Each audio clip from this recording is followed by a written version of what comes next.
Welcome back. Today we are talking about 11, force, which is also strength, and that's how I'm going to refer to it probably throughout the rest of this video and the series. And if you're confused about why this card is appearing as number 11 and not number 8, I implore you to go back to my previous video about card 8, Justice, where I explain why there is this switch, this shift in the placement of these two cards. And before we get into the chapter, I want to take a little bit of time to explain why I love this card so much, because this is the one that I have probably the deepest emotional attachment to. I love it so much.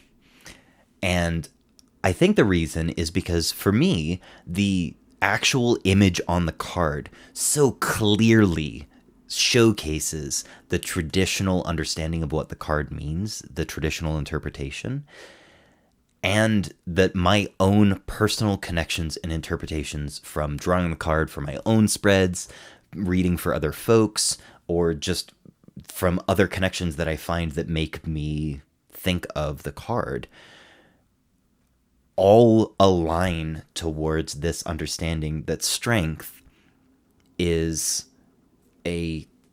essentially a marriage. It is a bond between things.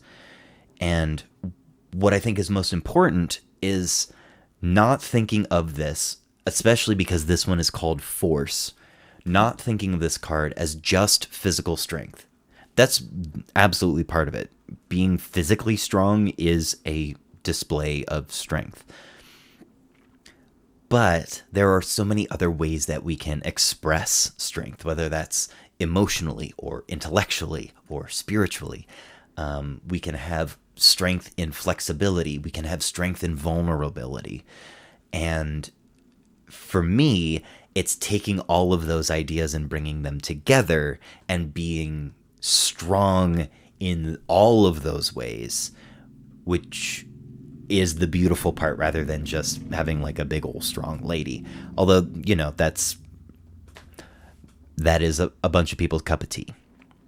The most important thing, I think, that I pull with this card is from my original tarot class, where I learned, where it was explained to me that this card is not domination, but like the concept of taming or of kindred spirits, which actually relates pretty closely to how Sallie Nichols talks about this chapter, which she wants us to think of the card as the struggle to unite the conscious and unconscious, the anima and the animus, and to be a constructive force in our life rather than a destructive force.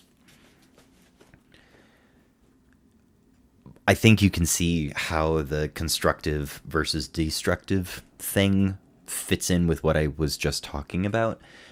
And I'm going to take what Sallie Nichols says and take it a step further, I think, because Sallie Nichols in the chapter wants us to think of taking this idea of having an anima if you are born male, and accepting the anima into your life, or if you're born female, understanding that you have an animus and accepting that animus in your life. What I want to do is take it a step further and say that strength represents understanding all the parts of yourself, whether that's anima or animus, however that relates to your own like physical being or your own expression of gender. That understanding that there are these two different approaches that we usually default to because that's how our society has divided things, and that both of them are valid and both of them have strength, and you can use them to better yourself and better your situation. And I want to make that clear because we have run into the exact problem that I talked about in the last card video, in the one about the Wheel of Fortune.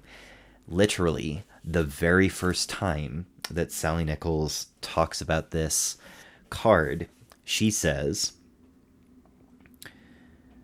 "With her help, The hero, too, will tap instinctual forces within himself. He will learn to sacrifice ego power for another kind of strength. His masculine drive will be modified by a more feminine approach.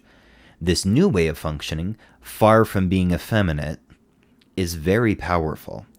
The courage and prowess of the woman pictured in Strength is self-evident. The fearless anima figure exists in a deep sector of the young man's psyche, relatively unknown to him. I'm not particularly great at emoting, unless I'm feeling very exaggerated about it, and even then, I'm not sure it comes across all the time. But I'm so upset that the first time we were talking about this, we are couching it in the idea that it is in the tarot hero's mind, some young guy, and that she is only a representation of an aspect of his anima, somewhere deep in his subconscious, his unconscious. And it just makes me so angry, because why can't we just accept that this is everybody's anima, and that she is a strong, powerful woman, and we can have that as a part of our identity, as a part of our psyche. We don't have to couch it in this idea that accepting this and accepting a more feminine approach to things is somehow going to emasculate those of us who are male or present male. It's just another way of looking at things. Why do we have to contextualize it like this? Obviously, I'm upset about it, but I've also done a whole video essentially just chewing out Sallie Nichols for this anyway. So I won't do it anymore.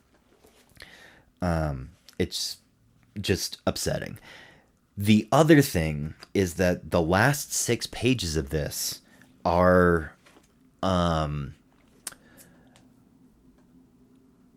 some will find it hard to get through the second half of this chapter. I put trigger warnings in this book because those weren't a thing in the 80s, and I'm planning on giving this away, or like raffling it off, or doing like a giveaway or something with it. And I want people to know, I've done this throughout the whole book, but specifically in this chapter, Sallie Nichols, an academic, puts forth a comparison of this card with the idea of Zeus and all of his extramarital affairs, which, when he was being unfaithful to his wife, Hera, he would often appear to women in the form of an animal. And so there's this idea of the human female and the divine animal, and they engage in adult extracurricular activities, whether or not she is willing.